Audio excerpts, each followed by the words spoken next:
മോഹൻലാൽ 1983 1983 മോഹൻലാൽ അഭിനയിച്ച സിനിമകളെ കുറിച്ചാണ് ഈ എപ്പിസോഡ് ഞാൻ ഡിസ്കസ് ചെയ്യാൻ പോകുന്നത്.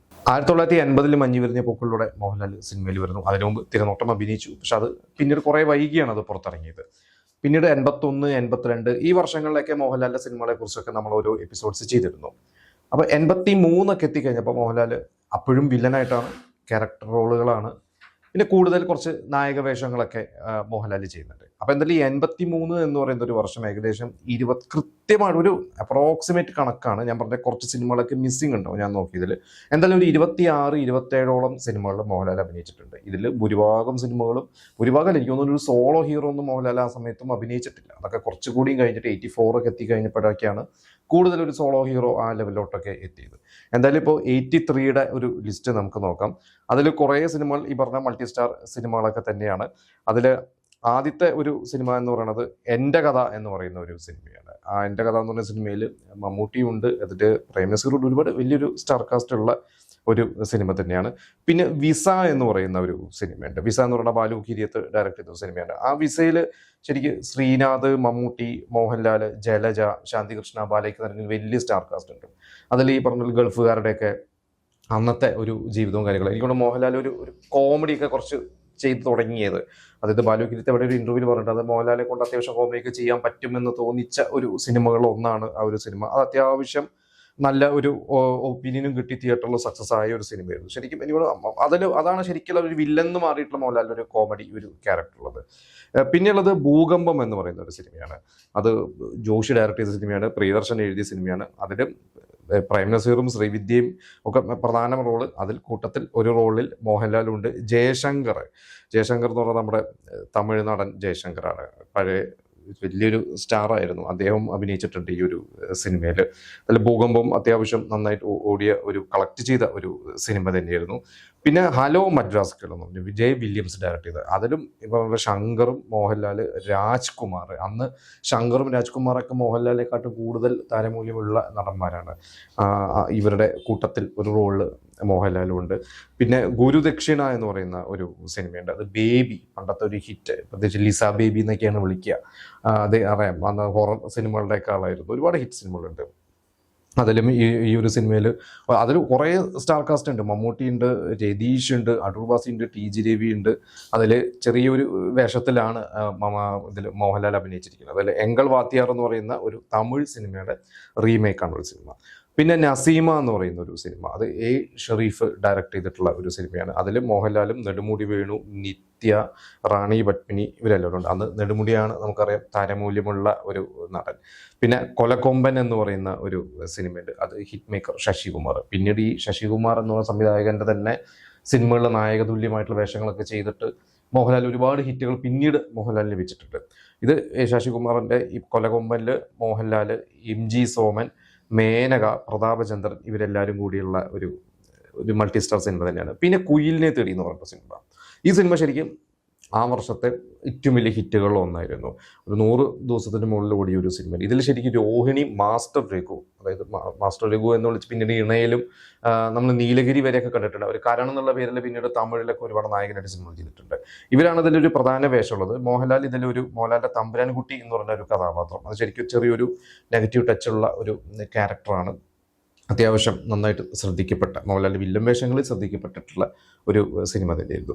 പിന്നെ ഹിമവാഹിനി എന്ന് പറഞ്ഞ് PG വിശ്വംഭരൻ, മമ്മൂട്ടിക്ക് സ്ഫോടനം കൊടുത്ത, അതായത് മമ്മൂട്ടിയുടെ തുടക്കാലത്തെ ഏറ്റവും മികച്ച റോളുകളൊന്നും കൊടുത്ത PG വിശ്വംഭരൻ. പിന്നീട് ഒരുപാട് സിനിമകൾ PG വിശ്വം മമ്മൂട്ടി മോഹൻലാലൊക്കെ വെച്ച് ചെയ്തിട്ടുണ്ട്. PG വിശ്വംഭരന്റെ സിനിമയാണ്. ഇതിൽ ഹിമവാഹിനിയിൽ മമ്മൂട്ടിയുണ്ട്, മോഹൻലാലും ഉണ്ട്, അതുപോലെ തന്നെ അടൂർ ബാസി ഉണ്ട്. വലിയ സ്റ്റാർ കാസ്റ്റ് ഉള്ള ഒരു സിനിമ തന്നെയായിരുന്നു. പിന്നെ അറബിക്കടൽ എന്ന് പറയുന്ന ഒരു സിനിമയുണ്ട്. അത് ഇതേപോലെ തന്നെ ശശികുമാർ സാർ ഡയറക്ട് ചെയ്തൊരു സിനിമയാണ്. അതിൽ മധുവും ശ്രീവിദ്യയും രതീഷും കൂടെ മോഹൻലാലും ആ ഒരു സിനിമയിലുണ്ട്. പിന്നെ ശേഷം കാഴ്ചയിലുണ്ട് ബാലചന്ദ്ര മേനോന്റെ ഒരു സിനിമയാണ്. അതും ഒരു മൾട്ടി സ്റ്റാർ സിനിമയുടെ. ഈ അടുത്ത് പ്രതിച്ഛായയുടെ പ്രൊമോഷൻ സമയത്ത്, അതിൻ്റെ ട്രെയിലർ ലോഞ്ചിന്റെ സമയത്ത് മോഹൻലാൽ പ്രത്യേകം പറഞ്ഞിരുന്നു, ഈ ബാലചന്ദ്ര മേനോന്റെ തുടക്കാലത്ത് ഈ പറയുന്ന സിനിമകളിൽ തുല്യ പ്രാധാന്യമുള്ള റോളുകളൊക്കെ എനിക്ക് തന്ന ഒരു സംവിധായകനാണെന്ന് പറഞ്ഞ കൂട്ടത്തിൽ പറഞ്ഞ ഒരു സിനിമ തന്നെയായിരുന്നു ശേഷം കാഴ്ചയിൽ. പിന്നെ മറക്കിൽ ഒരിക്കലും എന്ന് പറയുന്ന സിനിമ, അത് ഫാസിൽ, മോഹൻലാലിന്റെ ഗുരു എന്ന് വേണമെങ്കിൽ പറയാം. മഞ്ഞു വിരിഞ്ഞ പൂക്കളിലൂടെ വന്ന ഫാസിൽ പിന്നീട് ശരിക്കും ഫാസിലിന് ഒരു എൻ്റെ മാമാട്ടി കുട്ടിയമ്മ എന്ന് പറയുന്ന സിനിമ വരെ കുറച്ച് ഫ്ലോപ്പുകളൊക്കെ ആയിരുന്നു. എനിക്ക് തോന്നുന്നു ഈ മറക്കിലൊരിക്കലൊന്നും അത്ര വലിയൊരു ഹിറ്റ് അല്ലായിരുന്നു തോന്നുന്നു. അതിൽ പ്രേം നസീറാണ് മെയിൻ റോള്, പിന്നെ ശങ്കറും ഉണ്ട്, പിന്നെ അംബിക കൂട്ടത്തിൽ മോഹൻലാലും ഉണ്ട്. പിന്നെ സന്ധ്യയ്ക്ക് വിരിഞ്ഞ പൂവ് എന്ന് പറയുന്ന ഒരു സിനിമ, അത് PJ വിശ്വനാഥൻ തന്നെ ഡയറക്റ്റ് ചെയ്തിട്ടുള്ള ഒരു സിനിമയാണ്. അതിൽ മമ്മൂട്ടി, ശങ്കർ, മോഹൻലാൽ, സീമ, പ്രതാപചന്ദ്രൻ, അടൂർ വാസി ഇവരെല്ലാവരും കൂടി അഭിനയിച്ചൊരു സിനിമയാണ് താവളം എന്ന് പറയുന്ന ഒരു സിനിമ. തമ്പി കണ്ണന്താനത്തിൻ്റെ സിനിമ. തമ്പി കണ്ണന്താനം പിന്നീട് നമുക്കറിയാം രാജാവിൻ്റെ മകനും ഭൂമിയിലെ രാജാക്കന്മാരൊക്കെ പോലെ ഏകദേശം 8ഓളം സിനിമകൾ മോഹൻലാലിനെ വെച്ച് മോഹൻലാലിനെ വെച്ച് മാത്രമാണ് മെജോറിറ്റി സിനിമകളും ചെയ്തിട്ടുള്ളത്. മമ്മൂട്ടി വെച്ച് ചെയ്തിട്ടുണ്ട് തുടക്കകാലത്ത്, പക്ഷെ പിന്നീട് മമ്മൂട്ടി ഡേറ്റ് കൊടുക്കാതെ ആയപ്പോൾ മോഹൻലാലിലേക്ക് പോയി. പിന്നീട് മോഹൻലാൽ വെച്ച് തന്നെയുള്ള എല്ലാ സിനിമകളും ചെയ്തത്. അപ്പോൾ ഈ താവളം ഈ ഒരു തുടക്കകാലത്തുള്ള തമ്പി കണ്ണന്താനത്തെ സിനിമകളിൽ ഒന്നാണ്. അതിൽ MG സോമനുണ്ട്, മോഹൻലാലുണ്ട്, മേനകയുണ്ട്. വീണ്ടും ഒരു മൾട്ടി സ്റ്റാർ സിനിമയാണ്. പിന്നെ ചക്രവാളം ചുവന്നപ്പോൾ എന്ന് പറയുന്ന ഒരു സിനിമ, അതും ശശികുമാർ. അപ്പൊ തന്നെ നമ്മൾ പറഞ്ഞു ശശികുമാർ എന്ന് പറഞ്ഞ ഒരു പക്ഷേ ഇന്ത്യയിൽ മലയാളത്തിൽ ഏറ്റവും കൂടുതൽ സിനിമകൾ ചെയ്തിട്ടുള്ള സംവിധായകരിൽ ഒരാളായിരിക്കും ശശികുമാർ. ഈ ഒരു വർഷം തന്നെ നമ്മളിപ്പോൾ എടുത്ത പടങ്ങൾ 3-ാമത്തെ 4-ാമത്തെ പടമാണ് ശശികുമാറിന്റെ. അപ്പൊ തന്നെ അറിയാം അദ്ദേഹം എത്രത്തോളം വലിയൊരു മാസ്റ്റർ ആയിരുന്നു എന്നുള്ളത്. ഇതിൽ പ്രേം നസീറും മമ്മൂട്ടി, മോഹൻലാലും എല്ലാവരും ഒരുമിച്ച് അഭിനയിച്ചിട്ടുള്ള സിനിമയാണ്. പിന്നെ എങ്ങനെ നീ മറക്കും, ഈ ഒരു സിനിമയായിരുന്നു ശരിക്കും മോഹൻലാലിന്റെ കരിയറിൽ തന്നെ വലിയൊരു മാറ്റം വരുത്തിയ ഒരു സിനിമ. ഇതിൽ ഒരു ട്രയാങ്കിൾ ലവ് സ്റ്റോറിയാണ്. ശങ്കറും മോഹൻലാലും മേനകയും കൂടി അഭിനയിച്ച ഒരു സിനിമയാണ്. നമുക്ക് എല്ലാവർക്കും അറിയാം അതിലെ പാട്ടുകളൊക്കെ നമ്മൾ ഒരുപാട് ഇപ്പോഴും റിപ്പീറ്റഡ് നമ്മൾ കേൾക്കുന്ന പാട്ടുകളൊക്കെ തന്നെയാണ്. ദേവദാരു പൂത്ത് എന്ന് പറയുന്ന ഒരു പാട്ടൊക്കെ, അത് ശങ്കറിന്റെ ഒരു ഇതിലായിരുന്നു ആ ഒരു പടം വന്നെങ്കിലും ഈ സിനിമ ഇറങ്ങി കഴിഞ്ഞ ശേഷം ശങ്കറിനെക്കാട്ടും ഗുണം ചെയ്തിട്ടുള്ളത് മോഹൻലാലിന് തന്നെയായിരുന്നു. പിന്നെ ഇനിയെങ്കിലും എന്ന് പറയുന്ന ഒരു സിനിമ, അതൊരു മൾട്ടി സ്റ്റാർ സിനിമ. IV ശശി, T ദാമോദരൻ്റെ സിനിമയാണ്.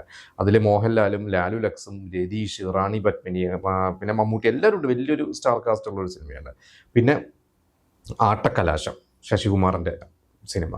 ഇതിൽ മോഹൻലാലും പ്രേം നസീറും ലക്ഷ്മിയാണ്. ഈ ഒരു സിനിമയാണ് ശരിക്ക് മോഹൻലാലിന് കുറച്ചും കൂടിയും ഒരു താരമൂല്യം കൊണ്ടുവരാൻ അതിൻ്റെ ഒരു തുടക്കം. ഞാൻ പറഞ്ഞ ഒരു നായക തുല്യമായിട്ടുള്ള റോൾ എന്നൊക്കെ പറഞ്ഞു. അന്ന് മമ്മൂട്ടിക്കാണ് കുറച്ചുകൂടി താരമൂല്യം ഉള്ളത്, പക്ഷേ എങ്കിലും മമ്മൂട്ടി വേണ്ട, മോഹൻലാൽ തന്നെ മതി എന്ന് പറഞ്ഞ എൻ്റെ ഫിലിം മേക്കേഴ്സ് മോഹൻലാലിനെ കാസ്റ്റ് ചെയ്യുന്നു. അങ്ങനെ ആ സിനിമ മോഹൻലാലിന് പ്രത്യേകിച്ച് അതൊരു BC ഓഡിയൻസിൻ്റെ ഇടയിലായിരുന്നു ആ ഒരു സിനിമ ഏറ്റവും കൂടുതൽ ക്ലിക്കായിട്ടുള്ളത്.